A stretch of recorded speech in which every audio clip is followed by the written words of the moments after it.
Hey there, I am Dawn Westmoreland, hailing from the beautiful Blue Ridge Mountains in Asheville, North Carolina. Hey, thank you for being with me on my syndicated radio show called The Empowered Whistleblower, where I blow the whistle with my guest on things to make this world a better, more resilient, and courageous place. My show airs every Tuesday at 9 a.m. Eastern Standard Time Zone, or if you're streaming from another location because my show is syndicated, it might be in the evening or it might be in the morning. Welcome, welcome, welcome. Today is a special show. I am the guest, but I'm also going to talk about resiliency. One of the things is that fear is not our friend. And I'm hailing from WPVM FM 103.7, the voice of Asheville. A big shout out to my radio station because they've had me for over 3 years and I'm still continuing with great success. Now, oftentimes life happens, right? We have a bad boss, we have a bad relationship, something happens, and then we become fearful. I mean, I've done it too. I've been in bad relationships, I've been in really horrible work situations. If you know anything about my past, you know that I've been a whistleblower, and I never considered myself a whistleblower back when I was in the Air Force, turning in a bad acting, high enlisted leader who it took a year, and we ended up removing him because I helped with that. I reported him and I stood up to him. And then also about 11 years ago, I was a veteran affairs whistleblower because I spoke up about the illegal hiring of family and friends, the nepotism, which is, management hiring family and friends, which is wrong, wrong, wrong. I think I talked about it many times over the years, where I looked around, there's about 500 white folks, white Caucasian, and then there's only like 5 Black employees. And I knew instantly, hey, something's going on wrong. So I spoke up then. And people often ask me, were you afraid? Well, I never think of myself as a whistleblower. I just think of myself standing up and doing the right thing. And that's what I like to see other people do.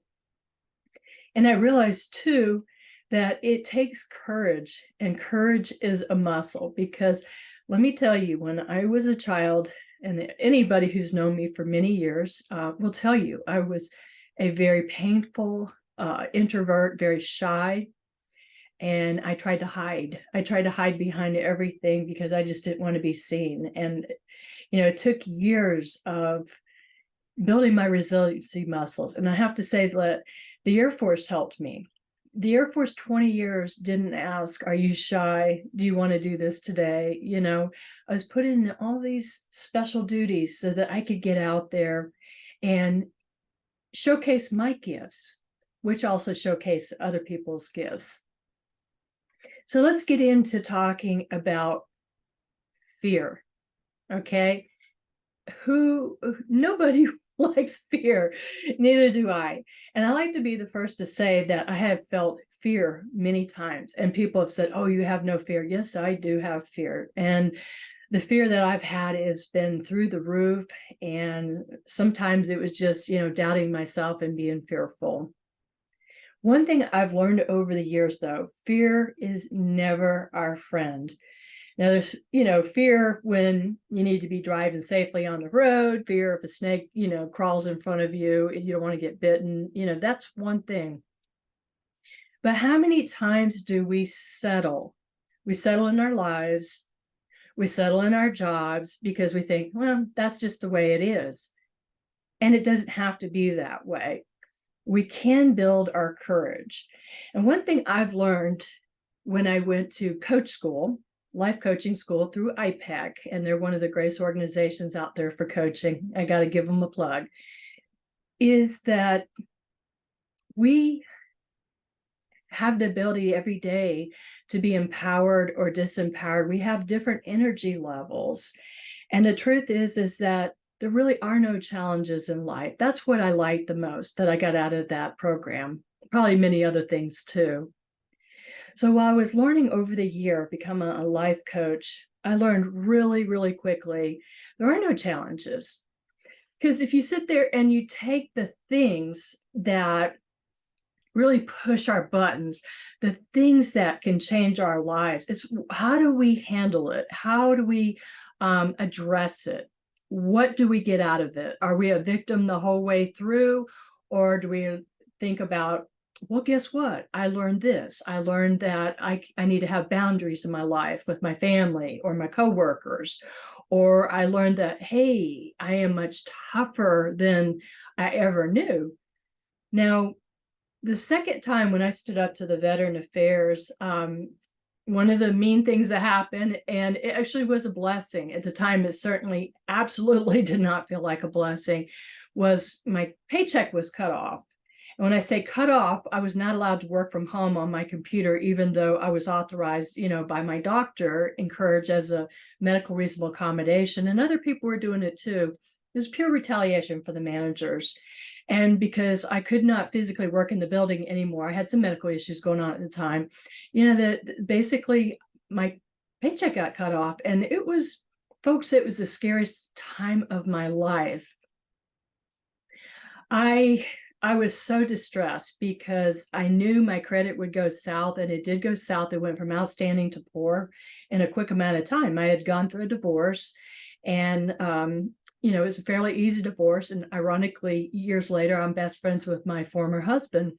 It's just meant to be that way. And I hope it works that way with other people too, because sometimes you're not meant to be married to somebody, but yet they make a good friend. And that's the best way to go. But anyway, I lost my home, and I ended up having to sell a whole bunch of my items in my home, just to make ends meet, because I'd taken on a lot of debt to get out of the marriage. The time I was making more money than my husband. And that's what I did. So I lost a lot of things. And I'm going to tell you, my courage took a nosedive. My confidence took a really huge nosedive. When people ask me, of all the things that have happened to me, what was some of the worst things? I've always been a really proud person, proud because, as a young girl, I was out there working. As a teenager, I was working. I've always been a hard worker. I give credit to my father, especially my father, because he worked Florida Power and Light. And my dad would always answer the phone during the storms, the electrical storms when the power was out. He never hid from hard work, and he got out there and he delivered. He got the electricity back on, and the heat or the AC or whatever. So I learned a lot about my father, about resiliency and strength in that capacity. He was so ethical when it came to work. So when I lost everything, I had to build my confidence up, because my confidence was at an all-time low. And let's face it, I don't think too many people go through life thinking that they're always going to be confident, right? Life happens. 5 years ago, I was in an accident. I had some injuries. It shook my confidence to the core, because there were so many things that I couldn't do. My body had changed. And I just felt depression. I felt anxiety. And how do we turn that around? How do we turn that around? Right? Again, fear is not our friend. When we sit down and calmly think, life is not happening to me, it is happening for me. During those times when I was really down and out, I'm not going to lie, I never tried to express BS about, I'm this tough woman all the time. No, 20 years in the Air Force, you better believe I am tough, but nobody is friggin' tough 100% of the time. And during those lows, I had to sit down and really think about priorities. What was important? How do I get my confidence back? Sometimes it is just taking one step at a time. And as fast as you might want to go to get your confidence back up, if you're having a hard time, you're going through something, even just one little step forward. And what I've always said to my clients, ask yourself, what is the most empowering thing that you can do with this time, right? Well, when I was injured and hurt, and through no fault of my own, I was in so much pain. I mean, I lost work. I couldn't have clients. I was sad, depressed, anxious, a little bit upset. and then it got worse, got much more worse, feeling depressed. And then I realized that the most empowering thing that I could do to myself to build my courage to face my fears was to take care of myself. And the way that I took care of myself was good mental health well-being. I saw a psychologist. I talked to counselors about how I was feeling. I didn't hold back. I didn't try to glamorize everything or try to be this really tough Air Force girl like I have in the past. I said, hey, I'm feeling really down and out. I don't feel like cleaning my house. I don't feel like changing clothes. We can have some really super, super low days. And that mental health well-being did me well. And it took a while to get the physical part of me feeling better. But what I did do is the things that did help and empower me. I started getting all kind of therapy, and that got me on my feet. It did not happen overnight. It took almost a year and a half before I got most of my health back. And the best thing that we can always do is sit down and think, what is in this for me? Don't feel the fear and feel that you're weak if you're fearful. When people tell me, don't be fearful, get out there and try to be this really bad, bad butt. We're not supposed to cuss on the radio, so I'm gonna behave. We try to act like this really tough person, and that is just BS, because you know what? The facts are we all feel fear. And I'm going to say it again. We all feel fear through everything I've ever done, through standing up to a lot of injustice and a lot of crooked people and a lot of mean acting people. I always felt fear, and I will always maintain that I felt fear. But each day, we get to decide if we want to be empowered or disempowered. So I'm going to read something from my workbook. I decided after standing up to the Veteran Affairs, I was going to write a workbook because it was all about discrimination and bullying that I had gone through. And my book, Stand Up to Workplace Bullying, Discrimination, Solution Tools, and Guidelines, was written. It took a couple years to write because not only did I use my experience then, because I had become a life coach and all the experience I've gone through with bullying and discrimination, but I also wanted to get out there and help other people. But most important, not only just help people, is not to be ever a victim again, or if I did feel victimized, that I didn't stay victimized very, very long. So let me read of it.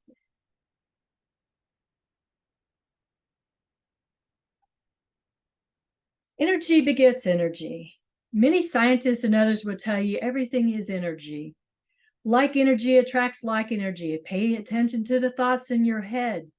Up to 90% of your belief system is in your subconscious. I know that. I trained and got certified as a hypnotist. Perhaps you were told you were not amounting to anything in life because a parent was using reverse psychology to motivate you. Or maybe you've been experiencing being mocked or teased as a child. And then without realizing it, you're attracting patterns of experiences you need to master your growth. And I did say that. Yes, they can be painful. Nobody wants to be treated in their life. But when you take responsibility to get the help you need, and I have done that, that's part of accountability, your life can change for the better. Behavior modification can help you feel more confident, thus attracting fewer antagonists in life events. So I encourage you, the next time something rough happens to you, and again, I didn't say challenge, did I? You could call an opportunity, and you could also say, hey, Dawn, you got rose-colored glasses on, or pink-colored glasses, or whatever. The truth is that I'm not perfect, and sometimes I do fall to victim. I got so frustrated last week because I was a week ago, I'm taking care of my mother who's in the rehab center, and then I have an 86-year-old aunt who has a lot of medical needs and stuff. And I was just feeling really frustrated, like, oh my God, I'm getting behind in my work and this is upsetting me. I can't do it all. I can't be super daughter, super niece, super worker, super this. All I could do was my best. But when I took the time, separated myself, because you have to have time alone. And I did things like listen to solfeggio music, and you can look it up yourself. It's healing tones. These tones, there's all different types. There's like 9 solfeggio tunes. Check it out. It's on YouTube. And there's solfeggio music to calm you down, like if you're feeling fearful or you're suffering from guilt or shame. And, years ago, I would have said, oh, this is silly. This is nonsense. This is crazy, right? That's the logistical me, 20 years in the Air Force. It's all got to be logistical, right? Well, you know what? Within listening to that music, like 396 hertz music, it grounds me every time I listen to it. So I make it a practice. And that's why I encourage everybody to have their rituals, their practice. I'm just as guilty as probably you and everyone else. If you're guilty of this, you get up, you grab your smartphone, your iPhone, and you're like, oh, what's going on in Facebook world? What's going on LinkedIn? What's going on Instagram, right? And I get caught up in that, and I'm like, oh my God, put it down, put the phone down, put the phone down. This is about you. This isn't about the rest of the world. This is about you. Because to be resilient, you have to be accountable to yourself. So I make myself, and it's very enjoyable. And they say it takes 21 days to make a habit. If you stick with it, it becomes easier and easier. Get up in the morning, and no matter what time you get up, but give yourself enough time to do something, a ritual that calms you, grounds you. It could be prayer, it could be meditation. I love them both. And I love listening to the solfeggio music, the tones on YouTube. And it's all over on YouTube. There's tons of it. And I listen to that meditation music, drink my coffee. And you probably know that I have 2 Cairn Terriers like Toto the dog on The Wizard of Oz. And my dogs love it too. It must affect them, the music. And they sit there and they're in my lap or nearby. And I'm drinking my coffee, getting grounded. And I'm thinking, whatever happens today, I can handle it. And sometimes I do have hard days. I have my mom who's getting elderly, and she needs me more than ever. I'm sure you have somebody in your family that's pulling hard on you too. And it's just part of life. These are our loved ones or our friends, and we want to be there. Again, when you start to feel fearful, the worst thing that you can do is feel shameful, like you failed. Again, I can't stand it when people say be fearless, because that's a bunch of BS. Who out there is fearless? Maybe David Goggin. I don't know. the Navy SEAL. He's pretty tough. He's pretty resilient. But the truth is that we all get worried about things. It could be our health. It could be our parents. It could be our partners. It could be the work. It could be, I'm about to turn 60 in March. It's just hard to believe. And I'm thinking, wow, I just watched my brother 2 days before Christmas retire. And he's about 15 months younger than me. And by no means do I feel like or want to retire. It was the right decision for him. And I was happy for him. He was offered a really good retirement package. And I'm proud of him. I'm proud of him for doing that. And the thing is that at times I catch myself, what am I, Dawn Westmoreland, gonna do for the next 5 years of my life? And then I feel the anxiety build up in me.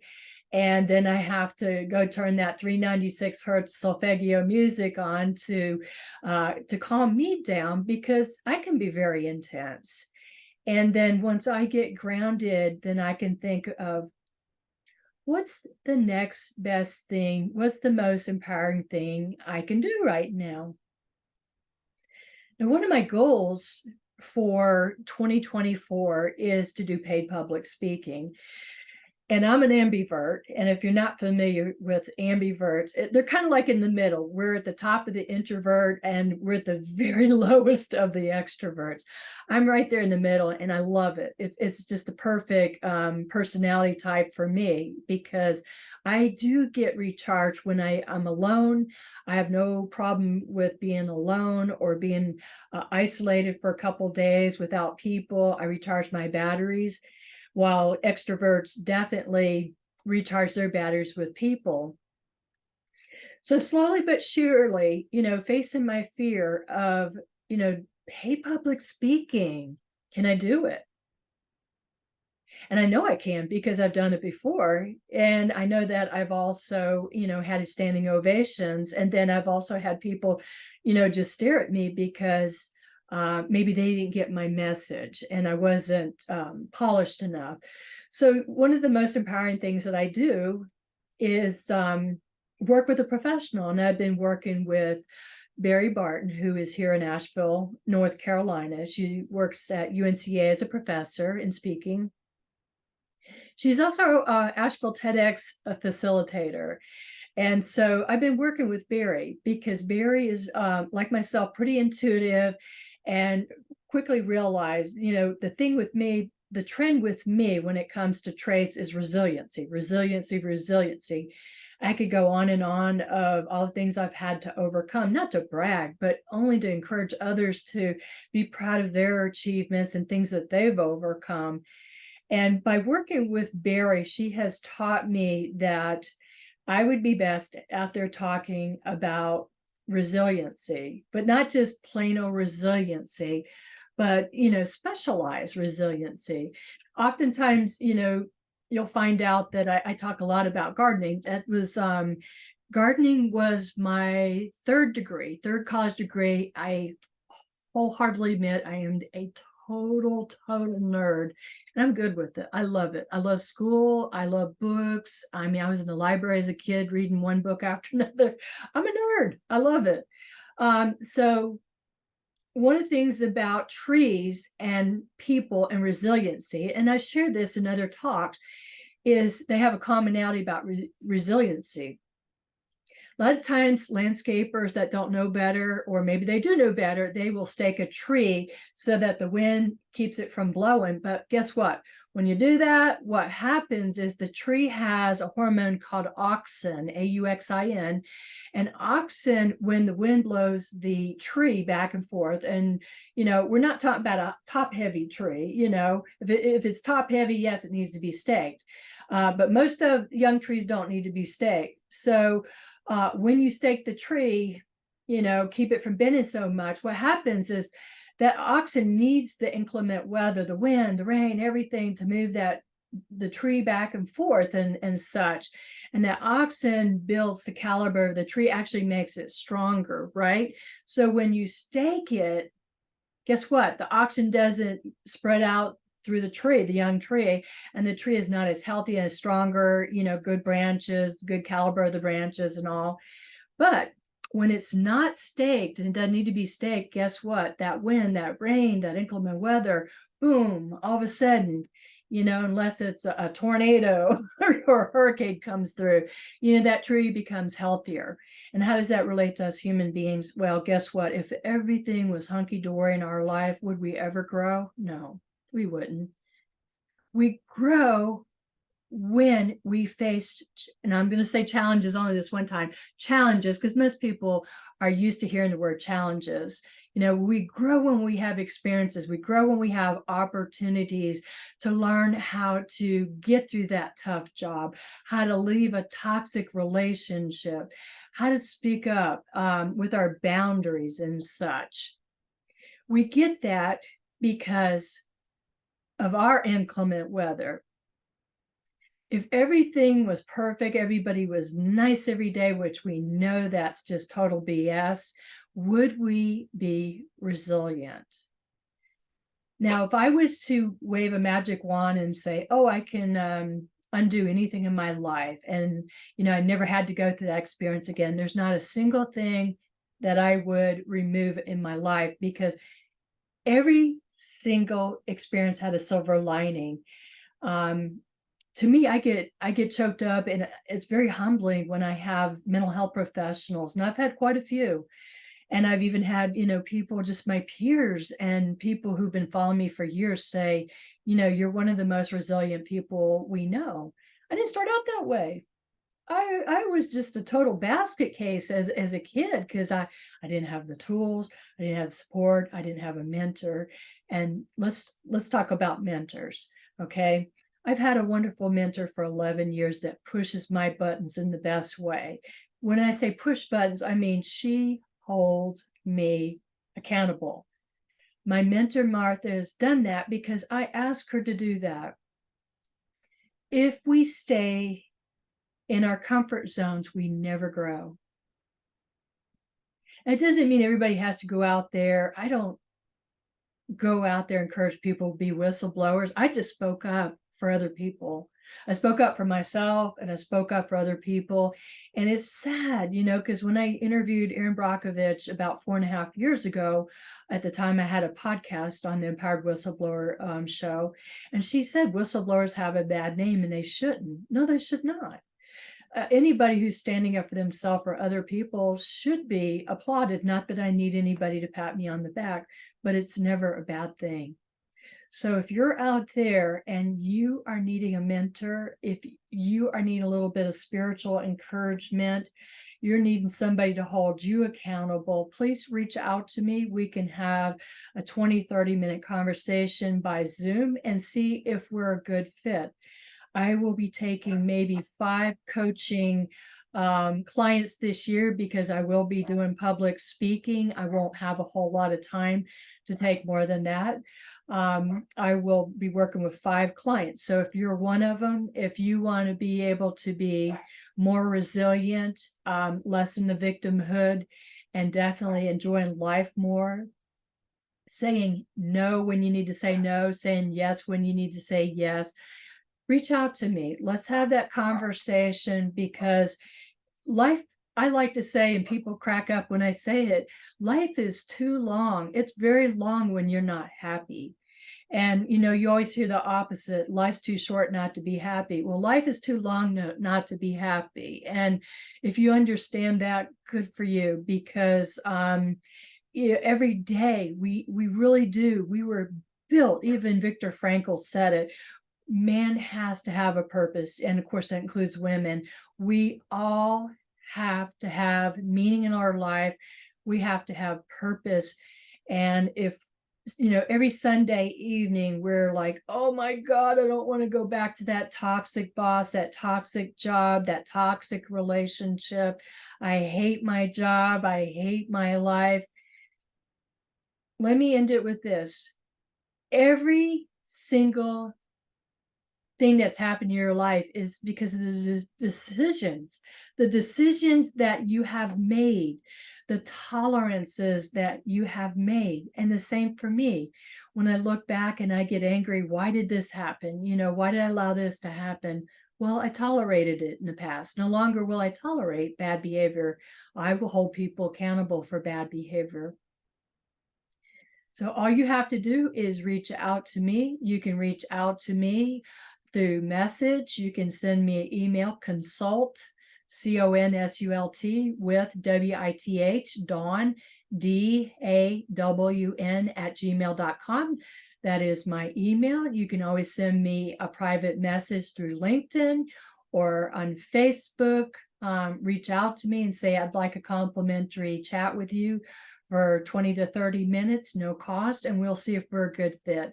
And as I say, always stay empowered. You're worth it. You deserve it. And the only way you can stay empowered is being the best version of yourself. And I hope I can help you. We'll see you next time, next Tuesday at 9 a.m. Eastern Standard Time Zone on the radio show, or anytime that you stream it. It's been a pleasure. Thank you, and be well.